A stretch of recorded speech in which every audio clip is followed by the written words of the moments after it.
Hi, ഞാൻ Swathi, Kozhikode medical കോളേജിലെ final year MBBS student ആണ്. ഒരു MBBS സ്റ്റുഡൻ്റ് ആയതുകൊണ്ട് തന്നെ ഞാൻ എൻ്റെ ഡെയിലി ലൈഫിൽ കുറേ പേഷ്യൻസിനെ കാണാറുണ്ട്, കുറേ കേസസ് കാണാറുണ്ട്. ആൻഡ് നമ്മൾ പഠിക്കുന്ന കാര്യങ്ങളിൽ തന്നെ ഭയങ്കര മെഡിക്കൽ മിറക്കിൾസ് അല്ലെങ്കിൽ ഭയങ്കര അത്ഭുതം തോന്നിക്കുന്ന കുറേ കാര്യങ്ങൾ പഠിക്കാറുണ്ട്. ആൻഡ് ഈ മന്ത് മുതൽ ഞങ്ങൾ സൈലത്തിൻ്റെ ചാനലിൽ ഒരു പുതിയ സീരീസ് തുടങ്ങാൻ പോവാണ്. ഈ സീരീസിൻ്റെ പേര് കേസ് ഫയൽ എന്നാണ്. കണ്ടിരിക്കാനും കേട്ടിരിക്കാനും ഭയങ്കര ഇൻട്രസ്റ്റ് തോന്നുന്ന മെഡിക്കൽ ഫാക്ട്സും കഥകളും ഒക്കെയാണ് ഞങ്ങൾ പരിചയപ്പെടുത്താൻ പോകുന്നത്. ഒരു മെഡിക്കൽ സ്റ്റുഡൻ്റ് ആയിരിക്കുന്ന സമയത്ത് എനിക്ക് ഏറ്റവും ഇഷ്ടപ്പെട്ട പോസ്റ്റിങ്സിൽ ഒന്നാണ് ഈ ലേബർ റൂം പോസ്റ്റിംഗ് അല്ലെങ്കിൽ ഗൈനക്കോളജി പോസ്റ്റിംഗ് ഒക്കെ. ഞങ്ങൾ ഓപ്പറേഷൻ തിയേറ്ററിലൊക്കെ കയറുന്ന സമയത്ത് ഏറ്റവും കൂടുതൽ കാണാൻ ഇഷ്ടപ്പെടുന്ന ഒരു കേസസ് ആണ് ഈ സെക്ഷനൊക്കെ. സംഭവം അമ്മമാർ ഭയങ്കര പെയിൻഫുൾ ആയിട്ട് കടന്നു പോകുന്ന ഒരു മൊമെൻ്റ് ആണെങ്കിൽ പോലും ഒരു ബർത്ത് വിറ്റ്നസ് ചെയ്യാന്ന് പറയുന്നത് something so special, something so magical. അതായത് നമ്മുടെ അബ്ഡോമൻ്റെ ഓരോ ലെയേഴ്സും ഇങ്ങനെ ഇൻസൈസ് ചെയ്തിട്ട് അവസാനം ആ യൂട്രസിൻ്റെ ലെയറും കൂടെ ഇൻസൈസ് ചെയ്യുന്ന സമയത്ത് ഈ ആംനിയോട്ടിക് ഫ്ലൂയിഡൊക്കെ പുറത്തേക്ക് തെറിച്ച് ഒരാളൊരു കുഞ്ഞു ജീവൻ പുറത്തേക്ക് വരുന്ന ആ ഒരു മൊമെൻ്റ്, ആദ്യമായിട്ട് ഭൂമിയിലെ ശ്വാസം ആ കുഞ്ഞുള്ളിൽ കിടക്കുന്ന ആ മൊമെൻ്റ്, ആദ്യമായിട്ട് കരയുന്ന ആ മൊമെൻ്റ്, ടൈമൊക്കെ വിളിച്ച് പറയും. ഇപ്പം ഓക്കെ 11 AM കുട്ടി ജനിച്ച സമയം, അതാണാണോ പെണ്ണാണോ എന്നൊക്കെ സിസ്റ്റർജി വിളിച്ച് പറയും. അപ്പോൾ ഭയങ്കര ബ്യൂട്ടിഫുൾ ആയിട്ടുള്ളൊരു മൊമെൻ്റ് ആണ്. ഞാൻ ആസ് എ മെഡിക്കൽ സ്റ്റുഡൻറ്റ് ഭയങ്കര ചെറിഷ് ചെയ്യുന്ന, ഭയങ്കര കാണാൻ ഇഷ്ടപ്പെടുന്ന ഒരു മൊമെൻ്റ് ആണ്. ആൻഡ് ഐ നോ ആ അമ്മ ഒരുപാട് വേദനകളൊക്കെ സഹിക്കുന്നുണ്ടെന്നൊക്കെ അറിയാം.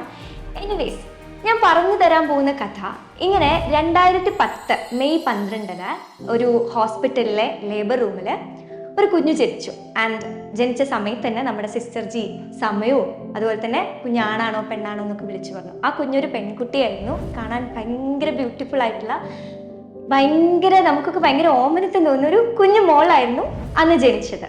അങ്ങനെ ആ മോൾക്ക് അച്ഛനും അമ്മയും പേരിട്ടു ദിയ. എല്ലാവർക്കും ഭയങ്കര ഇഷ്ടമായിരുന്നു ദിയനെ.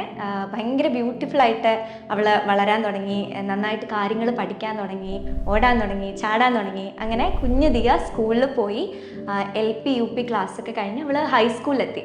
അപ്പം 9th സ്റ്റാൻഡേർഡിലെത്തിയ സമയത്ത് ദിയക്ക് ഇങ്ങനെ ടെൻഷൻ ആവാൻ തുടങ്ങി. എന്താ എൻ്റെ കൂടെയുള്ള ആളുകൾക്കൊക്കെ പീരിയഡ്സ് ആവാൻ തുടങ്ങിയല്ലോ, എനിക്കെന്താ ആവാത്തത്? അപ്പോൾ ദിയ വീട്ടിൽ അമ്മയുടെ അടുത്ത് പോയി പറഞ്ഞു. അപ്പോൾ അമ്മ പറഞ്ഞു, കുഴപ്പമില്ല മോളെ, എനിക്കും 16 വയസ്സിലൊക്കെയാണ് പീരിയഡ്സ് ആയത്, മേ ബി ജെനറ്റിക്സ് റിലേറ്റഡ് സാധനങ്ങളായിരിക്കും, നമുക്ക് വെയിറ്റ് ചെയ്ത് നോക്കാമെന്ന് പറഞ്ഞു. അങ്ങനെ 15 വയസ്സ് കഴിഞ്ഞു. 16 വയസ്സും കഴിഞ്ഞ സമയത്ത് ദിയ പറഞ്ഞു, അമ്മ നമുക്കൊരു ഡോക്ടറിനെ കൺസൾട്ട് ചെയ്യാം.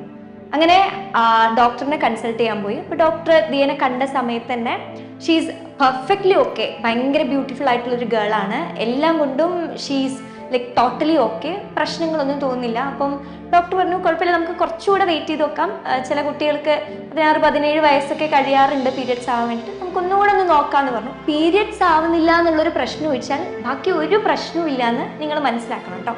എന്നാൽ കുറച്ചു കാലം കഴിഞ്ഞിട്ട് വീണ്ടും അവൾക്ക് പീരിയഡ്സ് ആവുന്നില്ല എന്ന് കണ്ട സമയത്ത് അവർ രണ്ടാമതൊരു ഡോക്ടറിനെ കാണിക്കാൻ പോയി.